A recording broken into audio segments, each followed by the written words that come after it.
Test micro ou on attaque? C'est bon? Allez.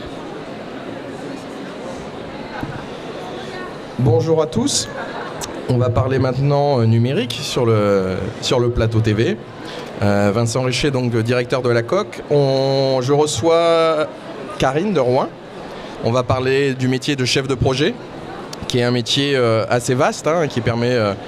En tout cas, les gens qui arrivent ne sont pas forcément que des ingénieurs, ça peut être des commerciaux, voire d'autres parcours atypiques. Ce qu'on retrouve souvent dans le numérique, c'est des parcours atypiques. Et Corinne est un exemple. Alors, ce n'est pas le seul exemple, parce que chef de projet, on peut y arriver par des formations Bac+2 ou par des formations d'école d'ingénieurs ou d'école de commerce. Karine, est-ce que tu peux te présenter ce que tu fais aujourd'hui et derrière, juste un petit peu ton parcours? Donc, je m'appelle Karine de Rouen, je fais partie de l'agence Cominimage. Ça fait 26 ans que je suis dans la communication. J'ai débuté tout d'abord dans une agence de com spécialisée dans le print. Donc j'étais chef de projet dans le print. À un moment donné, j'ai voulu changer de parcours. Et je me suis réorientée vers le web, en commençant par le graphisme web, coder web, ensuite le référencement et les réseaux sociaux. Et j'ai rencontré mon associé en 2017, on s'est associés donc, à l'agence Cominimage. Et au sein de Cominimage, je suis chef de projet, mais cette fois-ci web. Donc j'ai aussi de temps en temps la casquette print, mais c'est essentiellement web. L'agence Cominimage, donc c'est une agence de communication globale. Et on fait pas mal de sites. Donc c'est vrai que la casquette projet web, je l'ai tous les jours. Ok. Donc le chef de projet est un métier assez transverse. On travaille en interne, on travaille en externe. Est-ce que tu peux nous expliquer, en prenant ton exemple, en tant que chef de projet, comment tu travailles? Parce que c'est pas juste de la production, c'est de la gestion de projet. Donc c'est avoir pas mal de compétences en fait. Est-ce que tu peux nous expliquer un peu ce que tu fais dans une journée quand tu gères un projet? J'ai plutôt envie de te donner un exemple en fait. Un chef de projet, pour moi, c'est un chef d'orchestre. C'est un chef d'orchestre. Donc la partition, qui peut être le cahier des charges, est donnée par le client ou le compositeur, si on fait le parallèle. Donc moi, je suis là pour comprendre cette partition-là, pour comprendre le cahier des charges, comprendre les spécificités techniques, pour moi, bien les intégrer et choisir les bons intervenants. Donc chaque intervenant, c'est un musicien dans l'orchestre. Et donc moi, je suis là pour comprendre chaque instrument, chaque tempo de cet instrument-là. Donc l'instrument, ça peut être un web designer, un développeur, un référenceur, un community manager. Donc au vu de mon parcours, je sais leur parler.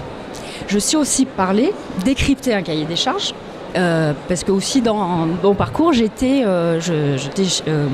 suivi de clientèle, chargé de clientèle. Donc je sais aussi parler aux clients. Donc ce qui est très important pour un chef de projet comme le chef d'orchestre, c'est d'arriver à comprendre tout le monde et donner le bon tempo. Qui dit tempo, dit planning. Le planning, il faut il y a des impératifs de temps pour un opéra par exemple, donc il faut le tenir. Et pour un projet, c'est le timing, à telle période, le site doit sortir. Donc moi je suis là pour chapeauter tout le monde et être l'interface avec le client. Après, il existe des outils en tant que chef de projet. Donc des outils de calendrier, parce que là aussi le planning est très important. On peut utiliser Gantt, le diagramme de Gantt, pour chaque intervenant avoir des tâches bien spécifiques. Ensuite, pour faire des arborescences, parce que justement un chef de projet crée des arborescences, justement c'est la suite du cahier des charges.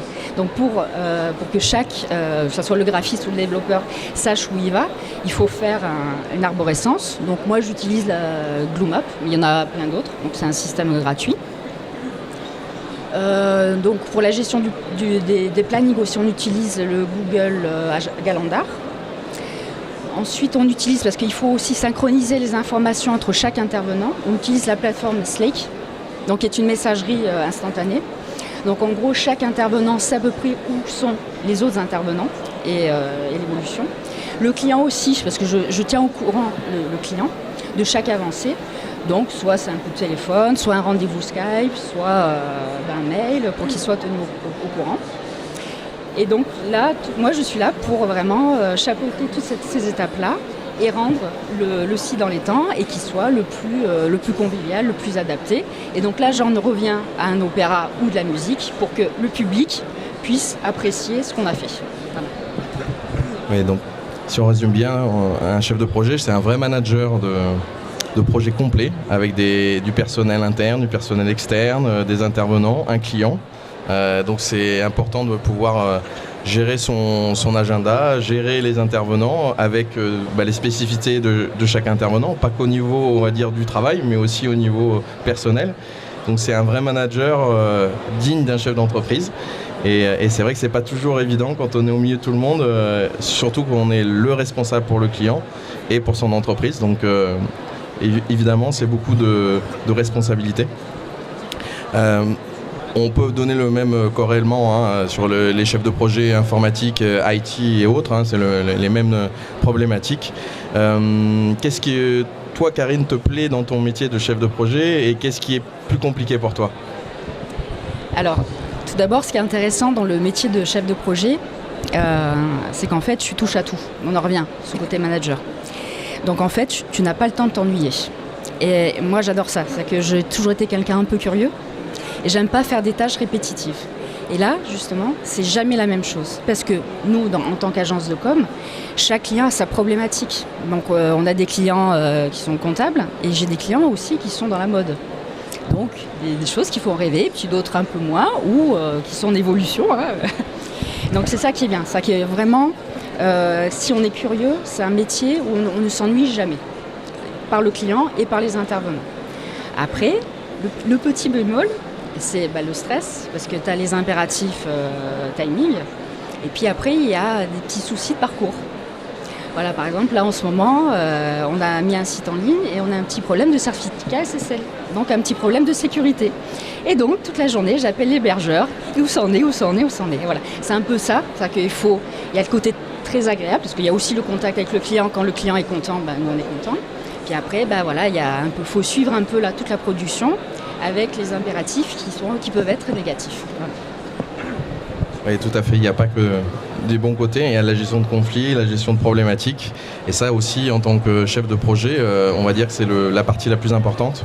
Parce que c'est souvent là où les projets peuvent déraper, en tout cas avec le client ou en interne. Et effectivement, c'est important tout ça. Si tu avais, pour conclure, un conseil à donner aux jeunes qui veulent faire un jour ce métier de chef de projet, quel conseil donnerais-tu ? Bien travailler à l'école. Non, sans blague. C'est rester curieux. Voilà, on peut commencer par, en tant que développeur, s'intéresser et évoluer. Parce que chef de projet, comme je te disais, il faut avoir un peu touché à tout. Et donc, alors c'est vrai qu'à l'heure actuelle, je ne sais pas s'il existe des formations spécialisées en tant que chef de projet, mais quoi qu'il arrive, il faut être curieux et chercher, toujours être à la pointe des outils, donc en gros, être toujours curieux. Voilà. Donc, pour conclure, le métier de chef de projet, pour y arriver, en fait, vous avez des formations académiques Bac+2, Bac+5, école Ingé ou école de commerce. Et effectivement, il y a des formations complémentaires qui permettent, au fur et à mesure de son temps, même pour des parcours non académiques, d'atteindre à un moment donné ce métier. Donc, merci à vous. Et on va passer à la prochaine table ronde sur la partie codeur développeur. Merci.